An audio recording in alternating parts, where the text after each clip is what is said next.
Welcome to our Somali youth program.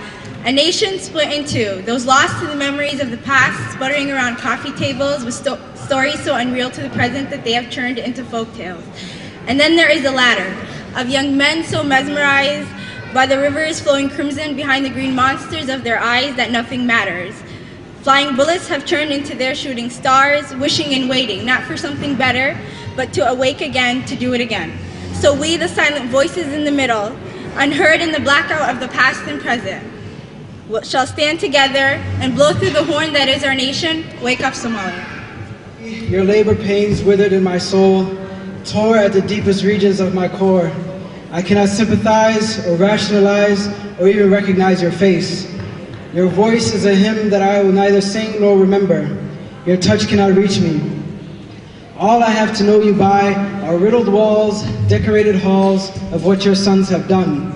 Since your passing, there are monuments with horses, spears and chariots, gold-plated staircases, while the children you've entrusted to their reign starve, simply because their blood is not sublime, their lineage not divine. Halted by these dreams, foreseen through TV screens, as if our history was paused on one scene: piracy, famine, destruction.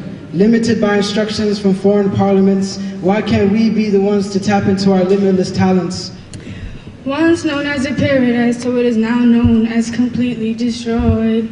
Children soldiers are lurking in the streets who had no say in if they wanted to be deployed. With this government on the brink of collapse and its ridiculous tribal conflicts, there are no signs of success. It's hard to tell if anything there will ever be at peace, love, or rest. Better days will come. Patience is the key that will unlock this horrid reality. There is no other land that has the beauties of Mogadishu and the beaches in Bosasa that complement the clear waters of the Red Sea. The red sand dunes of Goldugub and Kismaya are astonishing, and the streets in Hargeisa are mind-blowing.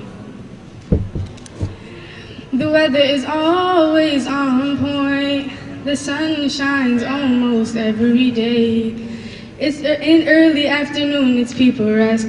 There's a banana tree, let us lay under it, is what they say. Oh, Somali Wayne, my dream, my pride and my country. It is for you that we bleed, kneeling on both knees, we pray. Dear Mr. Justice, what did you do when it all went down back home? You watched and allowed the crooks to wreck up my home. Excuse me, peace, did you not rebel enough when conflict was running our town? Silence had the blocks unsmashed, I heard nobody dared to make a sound. I'm wondering, where was the government when these hooligans were let loose, involve rape, steal, and reproduce? Because of you, ignorance, you gave birth to tribalism, geographically possessive and subconscious society. You came to do good, and when you left, you injected us with hate, heartless minds. You came and married disaster that added poison to the mind. My people can't function properly. Subhanallah. It's heartaching to hear what Somalia was like, seeing pictures on Google. Even that doesn't make it tangible. Where are our forefathers, MLKs, and George Washingtons? I would love to see. Can you tell those in struggle back home you're not alone? Can you tell the mothers who left back home this is as good as home? Can you tell the youths, don't you forget who you are, even though we have assimilated with the environment? Our blood is the blue flag with the white star, and our deen is Islam. One day we'll return and greet each other with love and kindness, walk into each other's cities with politeness. What a dream come true. Sometimes I wonder, could it be as true as the image in my head? I did dream away, but silently I'm upset. This is a simple. When the solution is simple, how can a whole country be infected when the solution is simple? You're just too big-headed of a selfish and don't accept it. My advice, Somalia Toso. Wake up, Somalia. Not be happy while our brothers and sisters back home are dying out of starvation. Because all of us could come up with something, because I know Brother Awil and them, they're working on a program right now to educate the people back home. To give the people one laptop, one projector. Some youth came up with the idea. But then, mashallah, expanding it, taking it to other places, it takes man, it takes work, it takes dedication. It's something that we could do. It could be you that could come up with a program to save the whole society. You know, you should have some kind of way you know, you have to have that ambition. You have to have that drive to say, how can I save my family? How can I save my community? How can I save my country? The biggest problem that we face back home is that we don't realize the fighting and the things and all that is truly coming from the shaitan. He turns the people that we love, and we come from the same home, and turn each other and as enemies, and we fight each other. So he has two victories. In one hand, he spreads hatreds among us, and we don't even push him away because we don't know if it's coming from him. Oh, he said this, she said that, you know. And secondly, second thing is that he turns against the people that we love, and then we don't even realize that he's actually there. So we fight in every minute, every second of our hour. Someone who's jealous of us, who wants everything to be removed us and will be happy until we have nothing. Our enemy, of course, a hypocrite, a disbeliever who's always out to get you. The shaitan who's always whispering, you know, telling you do this, do that, what's wrong with you? And then your soul who's always struggling to do the right and wrong. So those 5 things that we're up against. So what can we do? What can save us?